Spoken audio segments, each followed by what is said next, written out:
RTL Midi. Un jour chez vous. Un jour chez vous, c'est l'actualité, l'information au plus près de vous. Et en l'occurrence, à quelques kilomètres de Montbéliard, Montenoy, dans le Doubs, c'est de là que dimanche matin partira le 9e convoi de l'association Partir Offrir, destination l'Ukraine, et c'est comme ça depuis le début de l'invasion russe. Bonjour Dimitri Ramelot. Bonjour à tous. Plus de 30 bénévoles répartis dans une quinzaine de camionnettes vont donc parcourir 6000 km en une semaine et seront sur place le 24. Le 24, ce sera le jour du 2e anniversaire de l'invasion, car Dimitri, depuis 2 ans, ces bénévoles n'ont jamais renoncé à aller en Ukraine. Effectivement, ce sera donc la 9e fois depuis le village franc-comtois de Montenoy, 11e en tout avec les 2 convois partis de l'ouest de la France, et c'est le réseau tissé avec des associations sur place qui permet d'être très efficace. Comme le raconte Philippe, il est bénévole, il a 62 ans et il a été de tous les départs. Nous ne partons pas sans avoir un contact sur place. Nous ne partons pas dans le vide pour s'arrêter dans un village et dire « Allez les gens, venez », tout ça. Ça, on fait pas ça.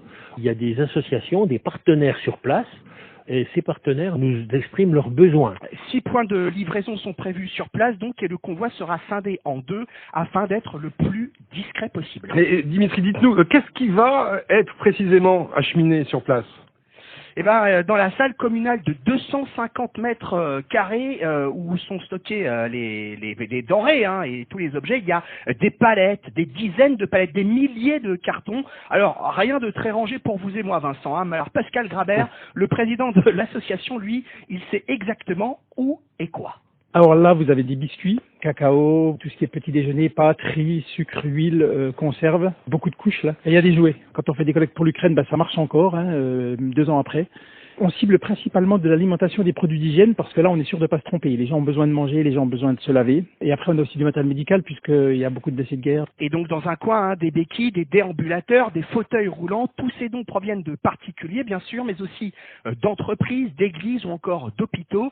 Et le chargement, supervisé par Philippe, se doit d'être efficace et rapide en fonction des besoins. On fait un pôle de chargement, on met des camions à toutes les portes de la salle, et puis hop, on dit 3 cartons de là, 3 cartons de là, 2 cartons de là, etc., etc. Et Dimitri, est-ce que l'association a déjà prévu d'autres départs ? Alors oui, il y en aura a priori fin avril, et cette association peut compter sur un noyau dur d'équipiers. Là, les gens arrivent de Charente-Maritime, du Gers, ils vont arriver du Gard, vont arriver d'Alsace, de Franche-Comté. La première journée, par exemple, on fait le maximum de kilomètres pour se rapprocher de l'Ukraine.